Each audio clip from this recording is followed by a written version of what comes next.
the fear of being cringe is holding you back as an artist and you don't even realize it. Hi, I'm Tunim, and by the standards of the internet, I'm probably ancient. I remember when the word cringe wasn't even a thing. When you could draw whatever you want without being afraid of being called problematic, cringe, or embarrassing, before the internet became this overbearing presence that watches everything you do, ready to report every misstep to your friends, your school, your workplace. The world feels extremely sensitive to your every mistake, documenting it endlessly. And I think this is exactly where the fear of being cringe starts to creep in. Not because we changed, but because everything is being watched. We meet so many people online we would have never encountered otherwise. It's a blessing, but also a curse, as alongside people who share your interests, there are always those who don't. And sometimes that leads to ridicule, harassment, or just that quiet fear of being seen by the wrong audience. And some people stop posting entirely.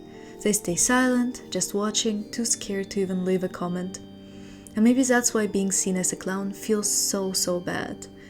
Because it implies being ridiculous, embarrassing, not taken seriously. Some people, driven by that fear of failure and embarrassment, push through, chasing attention, forcing themselves to fit what the masses want, and begging the whole algorithm to be kind to them and push their work, just to realize that maybe, just maybe, to be seen as a successful artist, they have to rework their whole being to fit a specific mold.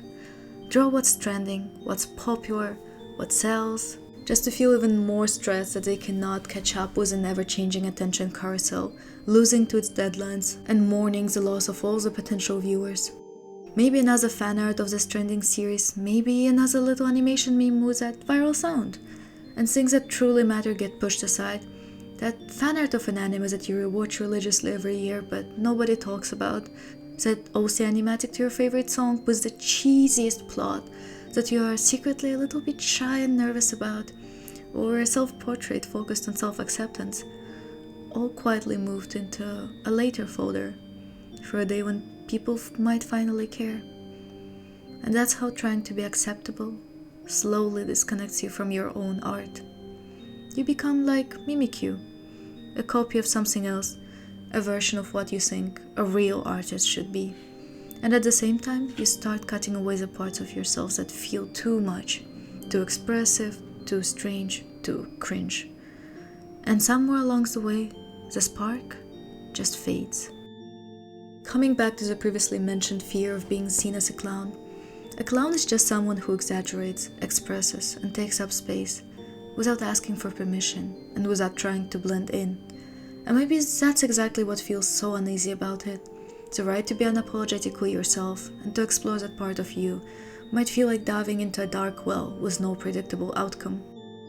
Personally, I'm still not fully comfortable exploring the things that actually excite me. Religious motifs, complex compositions, unsettling beauty, a bit of gore, a bit of chaos. Those feel complex, almost too ethereal to even touch with my current skills. And more than that, I'm still a bit scared to show those attempts to the world. Instead, I'd fall back into what felt safer. Pretty faces, clean portraits, things that felt easier to enjoy, but never fully felt like mine. It kind of sounds silly, but it took me a long time to realize this was a trap I set for myself. When I started taking commissions, it got worse. I felt like my art had to become a product, something that people would be willing to buy.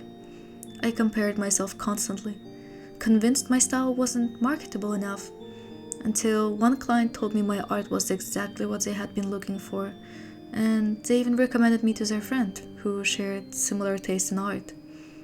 And for the first time, I saw it differently, not as a collection of flaws, but as something specific, something niche, something that didn't need to fit everything.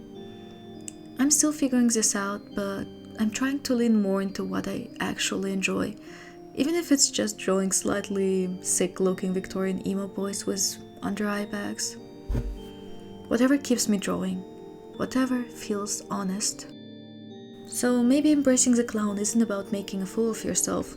Maybe it's about allowing yourself to be expressive, even when it's not perfectly polished or widely accepted. And I don't think the fear of being cringe ever really disappears.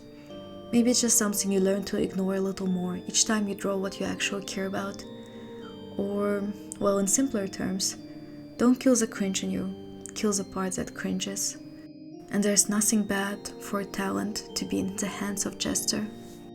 And thank you so much for finishing this video until the very end. I'm so sorry if I'm sounding a tiny bit tired. It's actually 8:41 in the morning right now, and I'm just finishing editing this video. It's my very first long format video, so I hope you enjoy it, and I'm looking forward to become better at this. So thank you so much and have a great day. Bye!